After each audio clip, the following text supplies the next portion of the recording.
The Beverly Hills night of August 20th, 1989, was warm and quiet, the kind of still summer evening that carries the soft scent of jacarandas and freshly watered lawns. Inside the grand Mediterranean-style mansion on Elm Drive, a family evening seemed to be winding down. In the den, Jose and Kitty Menendez sat side by side on a cream-colored couch, the television flickering as they relaxed after dinner. At around 11:47 p.m., the calm of this privileged household shattered under the roar of a 12-gauge shotgun. By the time the echoes faded, both parents lay dead. Jose shot point-blank in the back of the head, Kitty riddled with bullets as she tried desperately to escape. The killers were their own sons. Lyle and Erik Menendez were not the kind of young men the neighbors expected to read about in headlines of Parricide. Lyle, the elder at 21, was tall and athletic, with a confident swagger that masked deep insecurities. He'd been a tennis prodigy as a teenager but failed to find a clear direction after high school. Erik, at 18, was quieter and more introverted, with a boyish face and a passion for competitive tennis that often carried him far from home for tournaments. The two brothers had grown up surrounded by wealth and ambition. Their father, Jose, was a Cuban immigrant turned entertainment executive, a man whose drive and charisma had taken him from humble beginnings to the boardrooms of Hollywood. Their mother, Kitty, a former schoolteacher and beauty queen, played the role of perfect hostess and devoted parent. But beneath the veneer of success, the Menendez home was far from idyllic. Friends and relatives would later describe a house thick with tension. Jose was known for his explosive temper and his controlling, sometimes demeaning, parenting style. Kitty, struggling with depression and the remnants of a once promising life, often turned to alcohol and prescription drugs. In later testimony, the brothers painted a far darker picture. Years of physical and sexual abuse at the hands of their father, emotional cruelty, and a mother who, they claimed, looked the other way. Whether those claims were truth, manipulation, or some complex mix of both would become the heart of a courtroom drama that gripped America. The night of the killings unfolded with chilling precision. According to the prosecution's version, Lyle and Erik purchased shotguns days before, claiming they planned to go skeet shooting. On that Sunday evening, after dining out with their parents at a local restaurant, they returned home and waited until their parents settled in to watch television. At nearly midnight, they entered the den. Two blasts struck Jose first, one to the back of the head, one to the chest, killing him almost instantly. Kitty screamed and attempted to flee. The brothers fired again and again. By the end, Kitty was hit 10 times. Blood pooled across the cream carpet, soaking the symbols of privilege and control. After the murders, the brothers did not hide in shadows. They called 911, Lyle's voice trembling as he shouted, "Somebody killed my parents." When police arrived, they found two sons seemingly devastated. No immediate evidence linked them to the crime. In the weeks that followed, their behavior drew attention. Lyle bought a Rolex and a Porsche. Erik hired a personal tennis coach, and together they spent hundreds of thousands of dollars on shopping sprees and luxury travel. To investigators, it looked less like grief and more like the spending spree of young men suddenly unshackled. The case might have gone cold if not for Erik's growing guilt and the need to talk.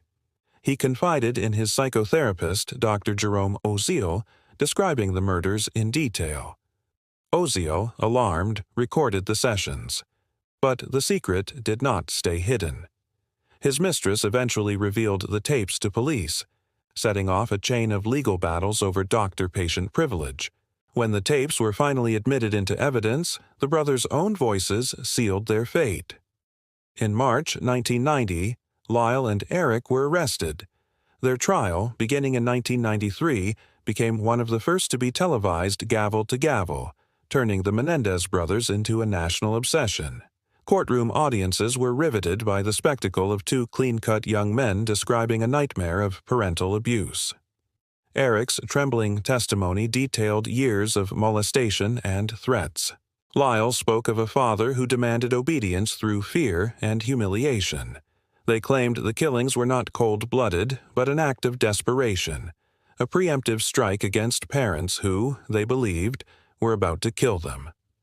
The prosecution painted a different picture: greedy sons who murdered for a $14 million inheritance. They highlighted the extravagant spending spree, the carefully purchased weapons, and the methodical brutality of the attack. Assistant District Attorney Pamela Bozanich argued that the brothers staged a break-in and then tried to frame the killings as an unknown mob hit. The defense countered that their sudden indulgences were a misguided attempt to mask trauma, not proof of motive. The nation split into camps. Some viewers saw two victims of horrific abuse pushed beyond their limits. Others saw spoiled rich boys who executed their parents for money and then sought sympathy. The televised proceedings turned into a cultural phenomenon, with talk shows, tabloids, and dinner tables everywhere debating guilt and morality. The first two trials ended in deadlocked juries, unable to agree on whether the killings were murder or a form of self-defense born of terror. But in 1996, during the third trial, a new strategy emerged. The judge barred cameras and limited the defense's ability to introduce evidence of abuse without direct corroboration. Without the emotional impact of their televised testimonies and with the focus shifted back to the cold facts, the purchased shotguns, the multiple shots fired, the post-murder spending, the brothers' narrative of fear and survival faltered. This time, the jury found both Lyle and Erik guilty of first-degree murder and conspiracy to commit murder. On July 2, 1996, the judge sentenced them to life in prison without the possibility of parole. As the verdict was read, the brothers stood stone-faced, the once constant media circus now reduced to the quiet gravity of a final judgment.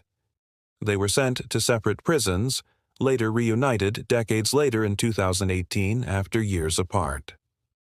In the years since, the Menendez case has continued to spark debate. Documentaries, books, and dramatizations revisit the questions at its heart.